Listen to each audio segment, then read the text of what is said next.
ಆತ್ಮೇಲೆ ತಮಗೆಲ್ಲರಿಗೂ ನಮಸ್ಕಾರಗಳು. ನಾನು ಶಿವಶಂಕರ್ ಅಂತೇಳಿ ಸಬುದ್ಧ ಜನಸೇವಾ ಟ್ರಸ್ಟ್ನ ಪರವಾಗಿ ತಮ್ಮೊಡನೆ ಒಂದೆರಡು ನನ್ನ ಭಾವನೆಗಳನ್ನು ಹಂಚಿಕೊಳ್ಳೋದಕ್ಕೆ ಇಷ್ಟಪಡ್ತಾ ಇದ್ದೀನಿ. ಏನಪ್ಪ ಭಾವನೆಗಳು ಅಂದರೆ, ಇತ್ತೀಚೆಗೆ ನಾಡಿನ ಸಾಂಸ್ಕೃತಿಕ ಲೋಕದಲ್ಲಿ ಒಂಥರ ಈ ಪೊಲ್ಯೂಷನ್ ಮಾಡುವಂಥ ವಾತಾವರಣ ಹೆಚ್ಚಾಗ್ತಾ ಇದೆ. ಅದರಲ್ಲೂ ಸಾಂಸ್ಕೃತಿಕತೆ ಅಂತ ಅಂದರೆ ಜಾತಿ ರಹಿತ, ವರ್ಗರಹಿತ, ಮಾನವೀಯ ಮೌಲ್ಯಗಳನ್ನು ಸಾರುವಂಥ ಕ್ಷೇತ್ರ. ಅದು ಹಿಂದಿನಿಂದ ಅದು ಬಂದಿದೆ. ಅದು ಬುದ್ಧ ಬಸವರ ಕಾಲದಿಂದಲೂ ಕೂಡ ಸಾಂಸ್ಕೃತಿಕ ಕ್ಷೇತ್ರಕ್ಕೆ ಅದರದೇ ಆದಂಥ ಗೌರವ ಇದೆ. ಆ ಗೌರವವನ್ನು ಮುಂದುವರಿಸ್ಕೊಂಡು ಹೋಗ್ತಾ ಇರುವಂಥದ್ರಲ್ಲಿ ನಮ್ಮ ಕನ್ನಡ ನಾಡಿನ ಮೇರು ನಟ ಡಾಕ್ಟರ್ ರಾಜ್ಕುಮಾರ್ ಅವರು, ಮತ್ತು ಸಾಹಿತ್ಯ ದಿಗ್ಗಜ ಕುವೆಂಪುರವರು, ಹೀಗೆ ಹಲವಾರು ಜನ, ಮತ್ತು ಇತ್ತೀಚೆಗೆ ನಮ್ಮ ನಡುವೆ ಇರುವಂಥ ಹಂಸಲೇಖರವರು, ನಾದಬ್ರಹ್ಮ ಹಂಸಲೇಖರವರು ಸೇರಿದಂತೆ, ಕವಿರಾಜ್ ಸೇರಿದಂತೆ ಹಲವಾರು ಜನ ಸಾಂಸ್ಕೃತಿಕ ಲೋಕದ ಮೌಲ್ಯವನ್ನು ಎತ್ತಿ ಹಿಡಿತಾ ಇದ್ದಾರೆ.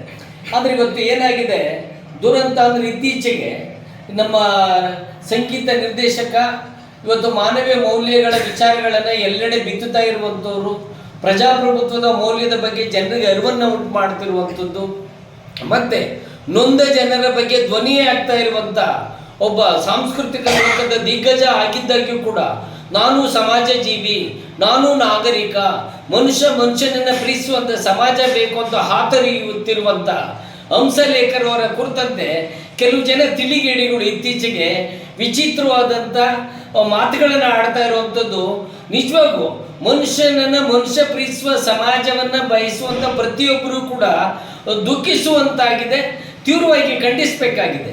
ಈ ಮನಸ್ಸುಗಳು ಹಿಂದೆ ನಮ್ಮ ಜ್ಞಾನಪೀಠ ಪ್ರಶಸ್ತಿ ವಿಜೇತ ಸಾಹಿತಿ, ರಾಮಾಯಣ ದರ್ಶನ್ ಅಂತ ಒಂದು ಕೃತಿಯನ್ನು ಕೊಟ್ಟಂಥ ಮೇರು ಸಾಹಿತಿ ಶ್ರೀ ಕುವೆಂಪುರವರ ಸಾಹಿತ್ಯವನ್ನು ಧಿಕ್ಕರಿಸಿದಂಥವರು, ಅದೇ ಥರ ಕನ್ನಡ ನಾಡಿನ ಚಲನಚಿತ್ರರಂಗದಲ್ಲಿ ಹಿಂದುಳಿದ ವರ್ಗದಲ್ಲಿ ಜನಿಸಿ ತನ್ನ ಚಾಪನ್ನು ಮೂಡಿದಂಥ ಡಾಕ್ಟರ್ ರಾಜ್ಕುಮಾರ್ ಅವರ ವಿರುದ್ಧ ಷಡ್ಯಂತ್ರ ಮಾಡಿದಂಥವರು, ಅಥವಾ 50 ವರ್ಷಗಳ ಹಿಂದೆ ಡಾಕ್ಟರ್ ಸಿದ್ಧಲಿಂಗನವರು ಒಲೆಮಾದಿಗರಾಡು ಕವನ ಸಂಕಲನವನ್ನು ತಂದಾಗ ಇಕರಲ ವದಿಲ್ಲ ಎಂದಾಗ ಇದು ಕನ್ನಡ ಸಾಹಿತ್ಯವಾ, ಇದು ಕನ್ನಡ ಕವಿ ಎಂದು ಅಪಮಾನವನ್ನು ಮಾಡಿದಂಥ ಜಾತಿವಾದಿ ಮನಸ್ಸುಗಳು, ಸನಾತನ ಮನಸ್ಸುಗಳು, ಕೋಮುವಾದಿ ಮನಸ್ಸುಗಳು ಇವತ್ತೇನಾಗದೆ ಬೆವರು ಶ್ರಮ ಸಂಸ್ಕೃತಿಯಿಂದ ಬಂದಂಥವ್ರು, ಬೆವರು ಸುರಿಸುವ ಸಂಸ್ಕೃತಿಯಿಂದ ಬಂದಂಥವ್ರು, ನೊಂದವರ ಧ್ವನಿ ಆಗ್ತಾ ಇರುವಂಥವ್ರನ್ನ ಹೀಗೆ ಎಳೆಯುವಂಥದ್ದು ಅವ್ಯಾಹತವಾಗಿ ನಡೀತಾ ಇದೆ. ಅದರಲ್ಲೂ ಈ ಸಾಮಾಜಿಕ ಜಾಲತಾಣದಿಂದ ಒಂದು ಒಳ್ಳೆ ಸಮಾಜ ನಿರ್ಮಾಣ ಆಗಬೇಕಾಗಿದೆ, ನಾಗರಿಕ ಸಮಾಜ ನಿರ್ಮಾಣ ಆಗಬೇಕಾಗಿದೆ, ಪ್ರೀತಿ ಸಮಾಜ ನಿರ್ಮಾಣ ಆಗಬೇಕಾಗಿದೆ. ಅದ್ರ ಬಹುತೇಕ ಕುಚೋದ್ಯರು ಸಾಮಾಜಿಕ ಜಾಲತಾಣವನ್ನು ಅನಾಗರಿಕ ಸಮಾಜ ನಿರ್ಮಾಣ ಮಾಡೋ ಕಡೆ ಒಂಥರ ಅಪಮೌಲ್ಯದ ಸಮಾಜ ನಿರ್ಮಾಣ ಮಾಡೋ ಕಡೆ ಹೆಜ್ಜೆ ಇಕ್ತಾ ಇರುತ್ತಿದ್ದು ಖಂಡಿತ ಒಳ್ಳೆಯದಲ್ಲ.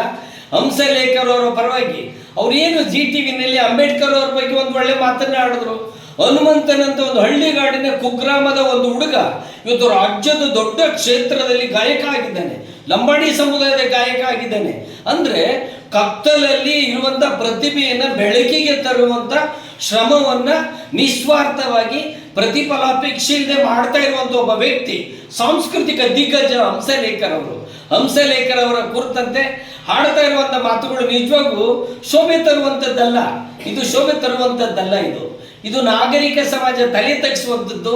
ಯಾರು ಈ ಸಾಮಾಜಿಕ ಜಾಲತಾಣದಲ್ಲಿ ಈ ಥರ ಅಂದರೆ, ನಾನು ಮೊದಲು ಹೇಳ್ದಂಗೆ ಕುವೆಂಪು ಅವರ ವಿರುದ್ಧ ಸೆಳೆದಂಥದ್ದವರು, ರಾಜ್ಕುಮಾರ್ ಅವರ ವಿರುದ್ಧ ಸೆಳೆದಂಥ ಸನಾತನ ಮನಸ್ಸುಗಳು ಮತ್ತೆ ಜೀವ ತಗೊಳ್ತಿದ್ದಾರೆ.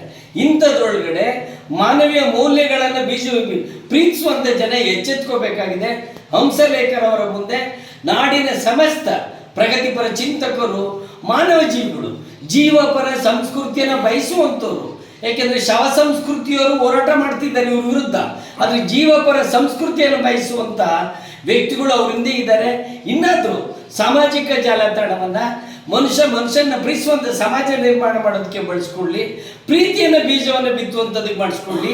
ಜಾತಿ ಬೀಜ ಬಿತ್ತುವಂಥ ಬಗ್ಗೆ ಕೆಲಸವನ್ನು ಈ ಸನಾತನವಾದಿಗಳು ಇನ್ನಾದರೂ ನಿಲ್ಲಿಸಬೇಕು ಅಂತ ಹೇಳಿ, ಮತ್ತು ಎಲ್ಲರೂ ಕೂಡ ಪ್ರತಿಕ್ರಿಯಿಸಬೇಕು ಅಂತ ಹೇಳಿ ನಾನು ನನ್ನ ಸಮುದ್ಧ ಜನಸೇವಾ ಟ್ರಸ್ಟ್ ವತಿಯಿಂದ ಮತ್ತು ಅವೆಲ್ಲದಕ್ಕಿಂತ ಹೆಚ್ಚಾಗಿ ಒಬ್ಬ ಕಲಾಪ್ರೇಮಿಯಾಗಿ, ಒಬ್ಬ ಸಾಂಸ್ಕೃತಿಕ ಲೋಕದಲ್ಲಿ ಒಬ್ಬ ವ್ಯಕ್ತಿಯಾಗಿ ಕಲಾಪ್ರೇಮಿಯಾಗಿ ಹಂಸಲೇಖರವರಂಥ ವ್ಯಕ್ತಿಗಳಿಂದ ನಾವೆಲ್ಲರೂ ಇರೋಣ ಅಂತೇಳಿ ನಾನು ಹೇಳ್ತಾ ಇದ್ದೀನಿ.